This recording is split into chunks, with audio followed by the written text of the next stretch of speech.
ॐ अज्ञानतिमिरान्धस्य ज्ञानाञ्जनशलाकया चक्षुरुन्मिलितं येन तस्मै श्रीगुरुवे नमः।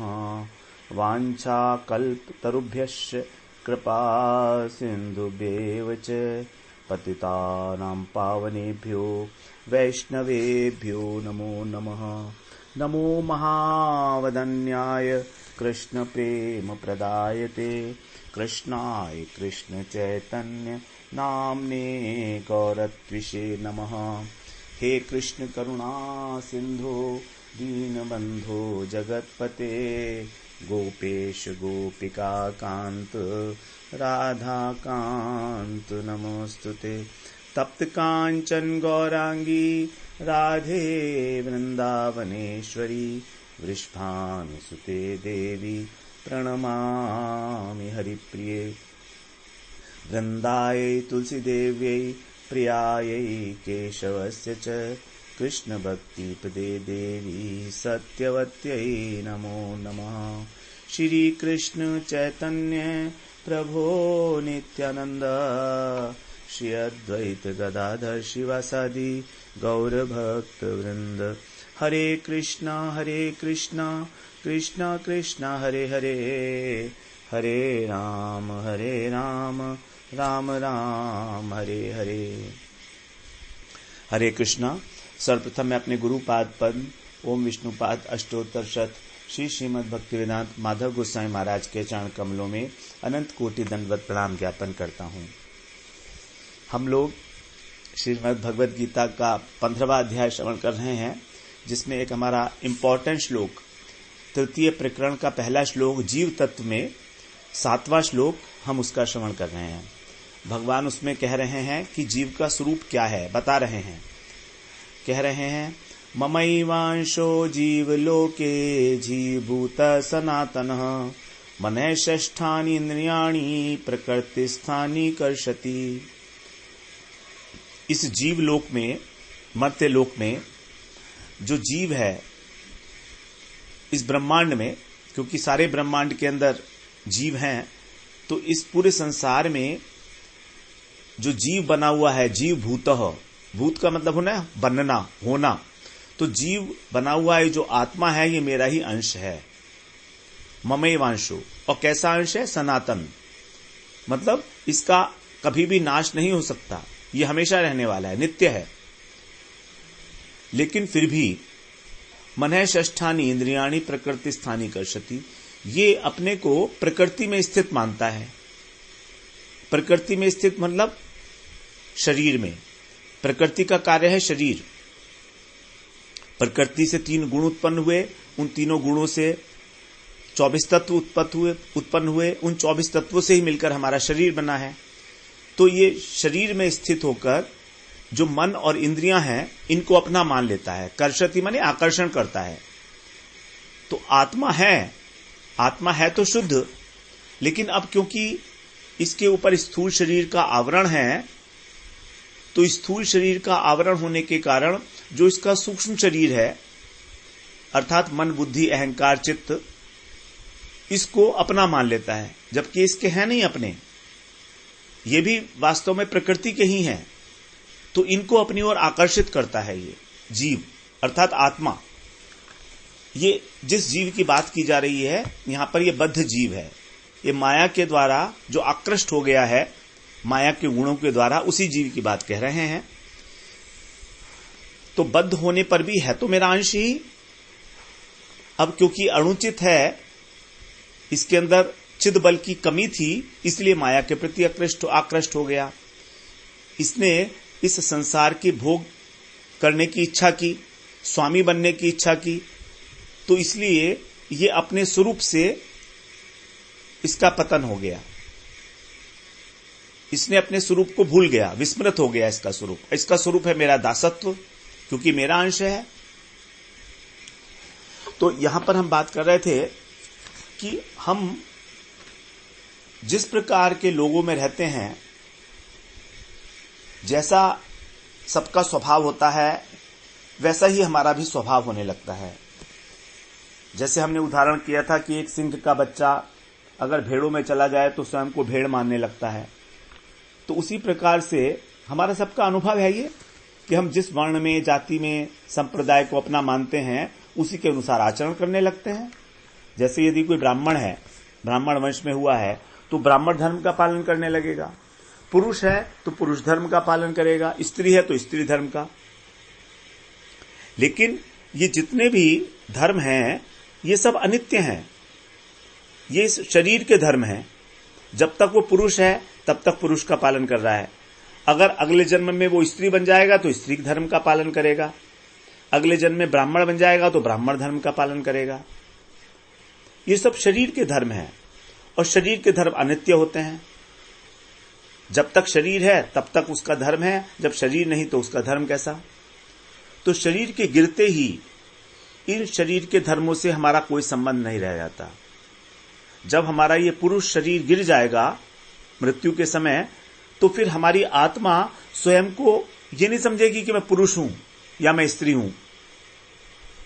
उस आत्मा का अपना धर्म पुरुष और स्त्रीत्व नहीं है, या मैं ब्राह्मण हूं या मैं क्षत्रिय हूं। उस आत्मा का एक ही धर्म है कि मैं भगवान की हूं और भगवान मेरे हैं। एक ही धर्म है उसका,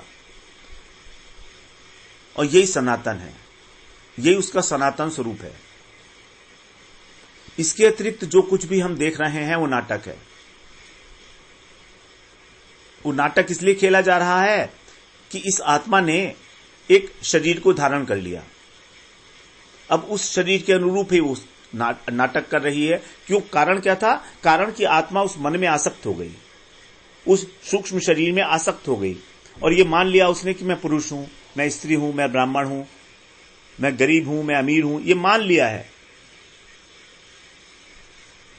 ये मान्यता मात्र है, वास्तविकता नहीं है। लेकिन ये मान्यता इतनी गहरी हो गई है कि हम इसको ही सच समझने लगे हैं। तो स्वयं को भगवान का मान लेना, बस यही भगवान के साथ जुड़ना है।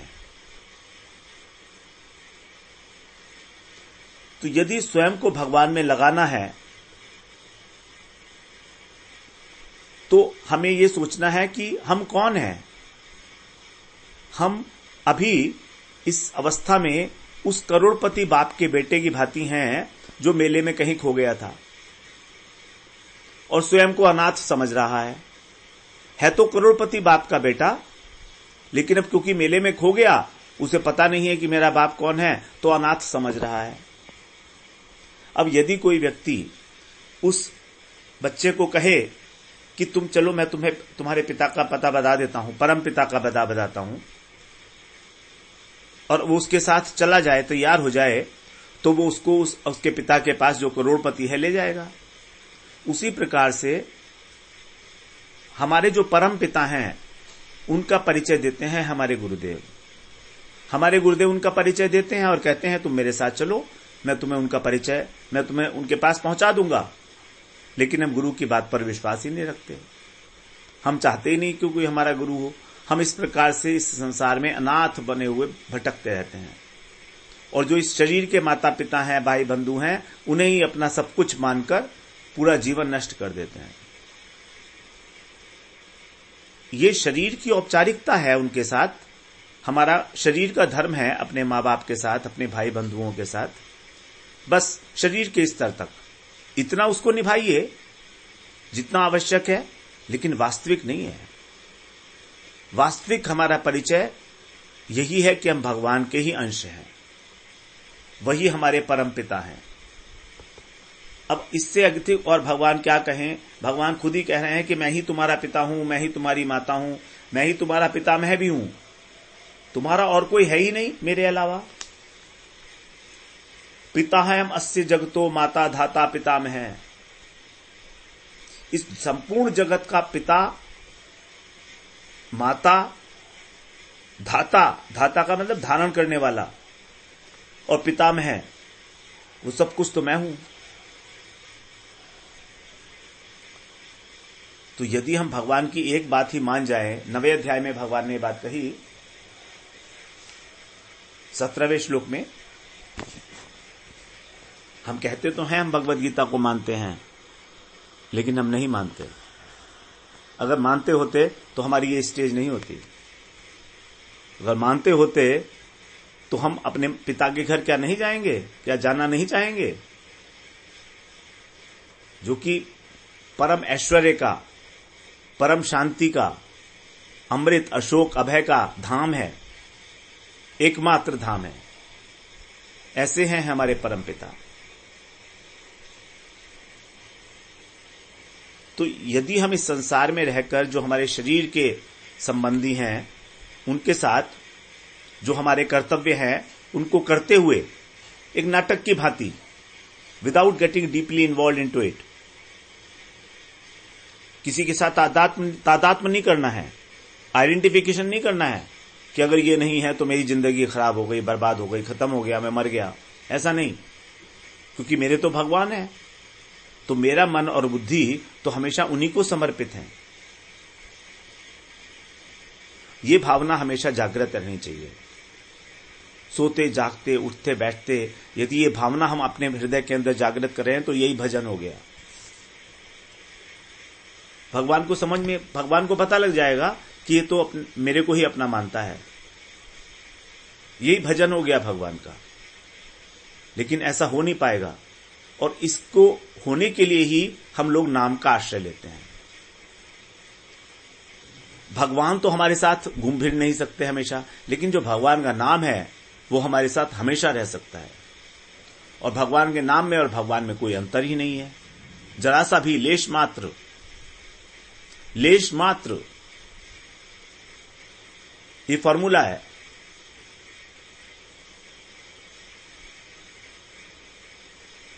तो जीव किसी भी योनि में क्यों न हो, चाहे नरक में हो, पशु पक्षी कीट पतंग, भगवान उसे अपना ही मानते हैं, अपना अंश ही मानते हैं। भगवान ने ये नहीं कहा कि मनुष्य ही केवल मेरा अंश है। भगवान ने कहा जो भी जीव है वो मेरा अंश है। तो उनका ये कहना ही एक प्रकार से उदारता है, कृपा है हमारे ऊपर, क्योंकि हमें तो अपना परिचय नहीं पता था। अब भगवान ने हमें हमारे से परिचित तो कराया कि हम हैं कौन। तो ये कह के भगवान हमको अधिकार दे रहे हैं कि तुम्हारा मुझ तक पहुंचने का पूरा अधिकार है। तुम इस संसार के अंदर भटको मत, तुम मुझे प्राप्त करने की जिज्ञासा मात्र करो, अथा तो ब्रह्म जिज्ञासा। क्योंकि तू मेरा ही तो है। अब क्योंकि तू मुझे प्राप्त नहीं करने की इच्छा कर रहा है, इसलिए तुझको नरक जाना पड़ रहा है। इसमें बताओ मैं क्या करूं? ये तो सृष्टि का नियम है, भगवान ने नियम बनाया है, ऑटोमेटिक नियम है, उसके अनुसार सृष्टि चल रही है। भगवान उसमें इंटरफियर तो नहीं करते हैं। लेकिन दूसरी तरफ पुकार रहे हैं, कह रहे हैं कि तू आजा मेरे पास, अब तो जाग, उत्तिष्ठ जाग्रत प्राप्य वरा निबोधत क्षुरस्य धारा निशिता दुरत्या।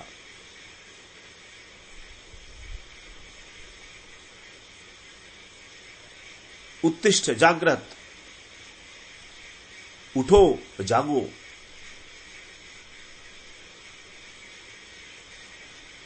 तो भगवान ने यहां पर कहा जीव भूतः, भूत का मतलब हम लोगों ने श्रवण किया होना।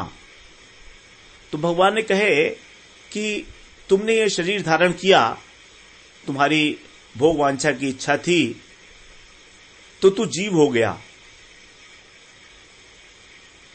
लेकिन जीव होकर भगवान उसको उच्चारण दे रहे हैं, संबोधन दे रहे हैं, जीव भूत, जीव भूत हो गया, तू जीव बन गया।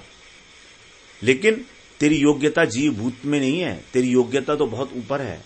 तेरी योग्यता ब्रह्मभूत होने के योग्य है। तू ब्रह्मभूत हो सकता है, अर्थात ब्रह्म को प्राप्त करने की योग्यता रखता है तू। दो शब्द भगवान ने प्रयोग किए हैं भगवत गीता में, जीव भूत सनातन और ब्रह्मभूत प्रसन्नात्मा। दोनों एक ही बात है। जीव भूत तो बद्ध जीव है, लेकिन जब वो अपना अंतःकरण शुद्ध करता है तो ब्रह्म को प्राप्त करने के योग्य हो जाता है। ब्रह्म भूयाय कल्पते। तो तीनों गुणों से जो बंधा हुआ जीव है वो तो है जीवभूत, और जो तीनों गुणों से अतीत है वो है ब्रह्मभूत।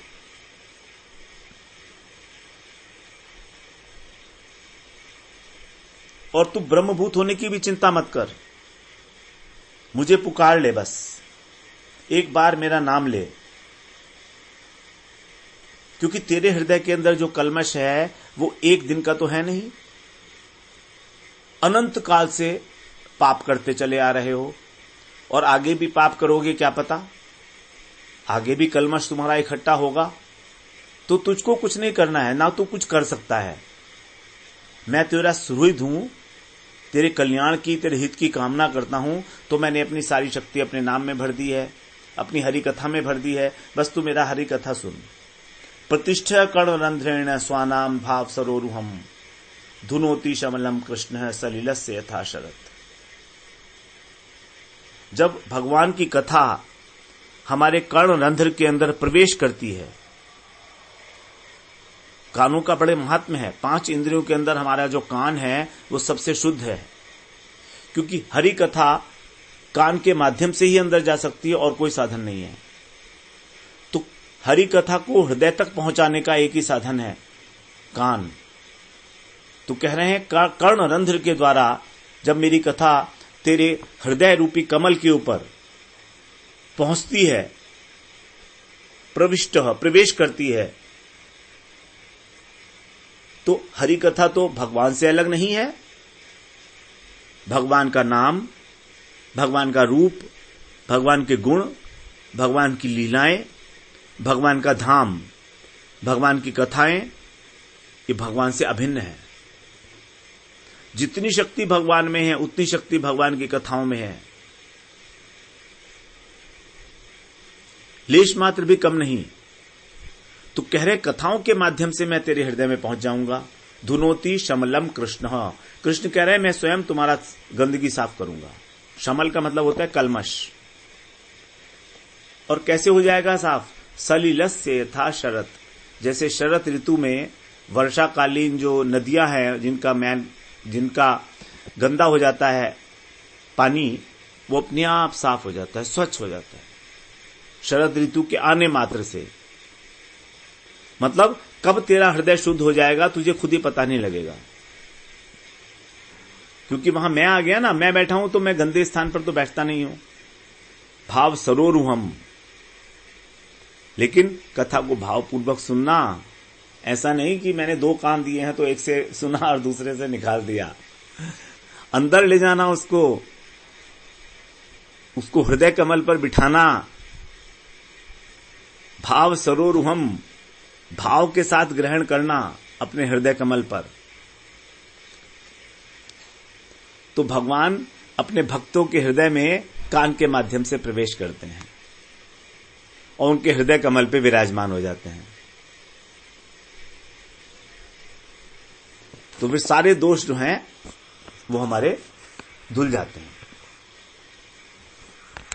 और भगवान खींचते कैसे हैं अपनी ओर हमें? भगवान हमें अपनी ओर कैसे खींचते हैं? जब हमारी जो सामान्य स्थिति चल रही है उसमें जब कुछ भी परिवर्तन होता है, आप देखिए इस बात को अपने जीवन में देखिए। जब हमारी सामान्य परिस्थिति में कोई बहुत बड़ा बदलाव आता है, परिवर्तन होता है, परिवर्तन का कारण सुख, बहुत ज्यादा सुख, बहुत अधिक दुख, विषाद, समाज के द्वारा, अपने घर वालों के द्वारा निरादर, हमारा अपमान, कुछ भी हो सकता है जो अनएक्सपेक्टेड है, आपने सोचा भी नहीं था, वहां से आपको दुख मिल रहा है। तो ऐसी परिस्थितियां जब आ रही हैं अपने जीवन में किसी समय, तो समझिए कि भगवान विशेष रूप से आपको याद कर रहे हैं। When you are in utter depression, उस समय समझ लीजिए भगवान की तरफ से संदेश आया है कि मैं तेरे को याद कर रहा हूं, तो मेरी तरफ एक कदम बढ़ाकर देख। हम लोग तो जब कोई डिप्रेशन होता है तो साइकियाट्रिस्ट के पास चले जाते हैं। अब यहां मनोवैज्ञानिकों के पास चले जाते हैं जो इलाज करते हैं, दवाई देते हैं, काउंसलिंग करते हैं। वो ठीक है, लेकिन उस स्थिति का सदुपयोग तो हमें तभी होगा वास्तविक जब हम भगवान को जानने की जिज्ञासा करेंगे, क्योंकि वो भगवान के द्वारा प्रदत्त अवसर है, कृपा है वो उनकी किसी समय। और बहुत सारी हमारी सुकृति पुराने जन्मों की उस समय में इकट्ठी होकर हमारी मदद के लिए सामने खड़ी हैं। नई परिस्थिति पैदा हो गई है, बाहर भी अंदर भी। धार्मिक विचारों को, धार्मिक सिद्धांतों को श्रवण करके और स्वीकार करने का समय आ गया है। श्रवण तो हम हमेशा करते हैं, लेकिन स्वीकार नहीं करते। मोह के कारण, पारिवारिक मोह के कारण, कुटुंब के मोह के कारण, धन सम्मान मोह के कारण। लेकिन जब अनादर होता है तो मोह खत्म हो जाता है अपने आप, तब वास्तविकता दिखने लगती है। तो एक ऐसी परिस्थिति पैदा कर देते हैं, उस परिस्थिति के माध्यम से ही भगवान अपनी ओर खींचते हैं हमको। इसीलिए हमें उसको भगवान की कृपा मानकर उसका परमार्थिक लाभ उठाना चाहिए। सद्गुरु की खोज करनी चाहिए, साधु की खोज करनी चाहिए, उनसे श्रवण करने चाहिए।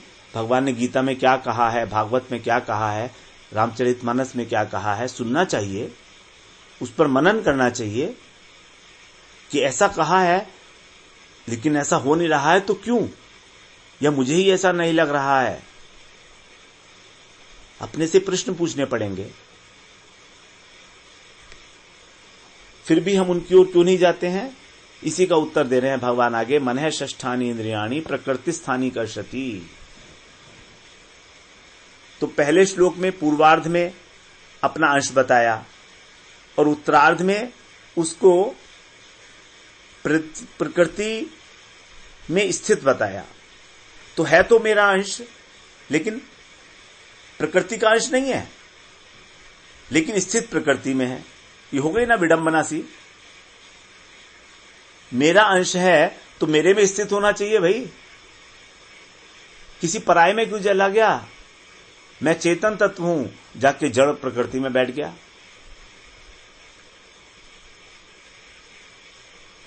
प्रकृति में बैठने का मतलब जो पांच भौतिक शरीर है उसमें। अब इसमें कोई गलती नहीं है उसकी इच्छा थी संसार के भोग भोगने की, तो शरीर तो धारण करना ही पड़ेगा। तो इस स्थूल शरीर में ही हमारे मन बुद्धि स्थित है। कर्षति का मतलब होता है खींचना, आकर्षण करना। तो ये जो मन और इंद्रियां हैं, ये स्थूल शरीर में रह के और बाहर के विषयों को अपनी ओर खींचती हैं, अपनी ओर खींचती हैं। ये इनका स्वभाव है। तो जहां जीव की वासना होती है, उसके संस्कार होते हैं, उसको पूरा करने के लिए जो अलग अलग प्रकार के भोग के साधन हैं, वही साधन खींचे चले आते हैं। जैसे चुंबक को लोहे में अगर डाल दो, चूरे में, तो क्या होगा। चुंबक जिस आकार का है, लोहे के कण उड़ उड़ के उसके ऊपर उसी प्रकार से चिपक जाएंगे।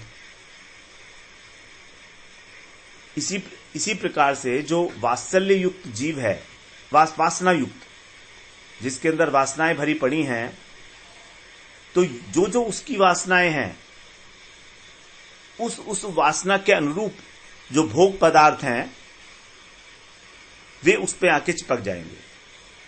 क्योंकि वासना युक्त जीव एक चुंबक की तरह से है। तो जैसे चुंबक के ऊपर लोहे के कण बैठते हैं, ऐसे ही ये भोग विषय जो हैं उसके ऊपर आकर बैठ जाएंगे। अगर उसके अंदर सुंदर रूप देखने की वासना है, तो उसके जो नेत्र हैं, नेत्रेंद्रिय जो है, वो रूप से चिपक जाएगी। इस संसार के अंदर जो भी सुंदर है उसको देखने के लिए इच्छा करने लगेगा। तो पांचों विषय हैं तो बाहर की वस्तु, लेकिन यही हमारे अंतःकरण में घुस के चिपक जाते हैं हमारी वासना के अनुसार। तो ये वासना होना ही, हमारे चित्त के अंदर जो वासना है, संग्रहित संस्कार हैं in the form of memory, स्मृति के रूप में, यही है मैग्नेटिज्म, चुंबकत्व।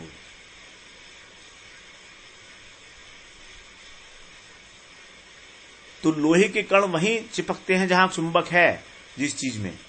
तो अंतःकरण में यदि चुंबक है तो वो आके चिपक जाएंगे। तो यहां पर मन के साथ 5 ज्ञानेंद्रियों को कहा गया, क्योंकि इन्हीं की प्रधानता होती है। ज्ञानेंद्रियों की सहायता से ही जो कर्मेंद्रियां हैं वो काम भी करती हैं। तो यहां 5 ज्ञानेंद्रियों में ही 5 कर्मेंद्रियों को भी समझ लेना चाहिए, क्योंकि सब एक दूसरे की पूरक है ना। ये जैसे त्वचा मान लीजिए स्पर्श का सुख चाहती है, तो हाथ क्या करता है, उस वस्तु को पकड़ के ले आता है।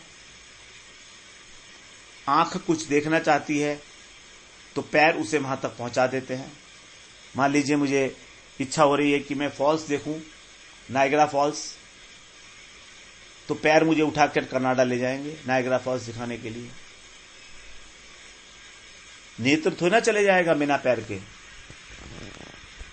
जैसे अंधे के कंधे पर लंगड़ा चलता है, लंगड़े को चलना नहीं आता, लेकिन उसके पास आंख है, और अंधे के पास पैर हैं लेकिन वो अंधा है।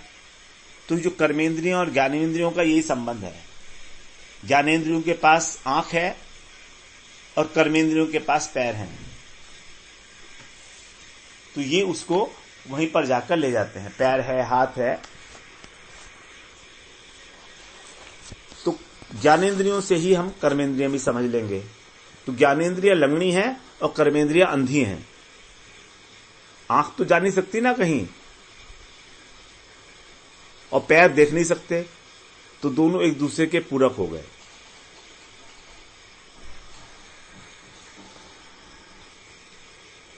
मन भोगता है और बुद्धि मैनेजर है।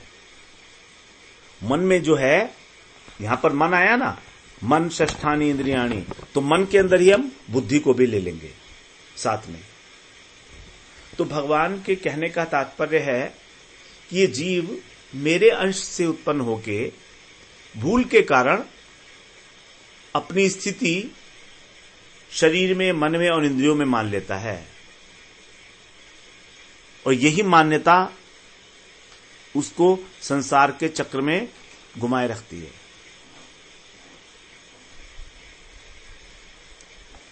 जबकि हमारा शरीर बहुत छोटा अंश है इस संसार का। संसार तो बहुत विशाल है, और जीवात्मा परमात्मा का छोटा अंश है, क्षुद्र अंश है। तो शरीर की स्थिति संसार में अर्थात प्रकृति में होनी चाहिए, और जीवात्मा की स्थिति परमात्मा में होनी चाहिए। ये नेचुरल बात है, क्योंकि अंश अपने अंशी के साथ ही रहेगा, ये स्वाभाविक बात है। लेकिन यहां पर देखिए, प्रकृति का जो अंश है, मन और इंद्रियां, ये तो शरीर में ही है। मन और इंद्रियां शरीर के ही विकार, प्रकृति के विकार हैं, और स्थूल शरीर भी प्रकृति का विकार है। तो मन और इंद्रियां ये तो बिल्कुल ठीक हैं, ये स्थूल शरीर में वर्तमान है, ईमानदार है, जहां इन्हें होना चाहिए वहीं है, सदा प्रकृति में है। लेकिन जीवात्मा परमात्मा का अंश होके भी बेईमानी करता है। अपने घर में नहीं रहता, दूसरे के घर जाकर रहता है। दूसरे का घर किसका? प्रकृति का घर। तो प्रकृति का घर में रहे, ठीक है, शरीर तो घर है, लेकिन इसके साथ संबंध तो ना माने, धर्मशाला समझे इसको। जब वो संबंध मान लेता है कि मेरी धर्मशाला है, मेरा घर है, अपने को स्थित मानता है, यहीं पर वो फंस जाता है आगे, अपने को कर्ता और भोक्ता समझकर। सोचता है कि उसकी वजह से ही सारा संसार चल रहा है, और यही उसके संसार में आगमन का कारण है। तो हम लोग थोड़ी सी इस विषय में एक बार चर्चा करेंगे, फिर आगे बढ़ेंगे। वांछा कल्पतरुभ्यश्च कृपा सिंधुभ्येव च पतितानां पावनेभ्यो वैष्णवेभ्यो नमो नमः।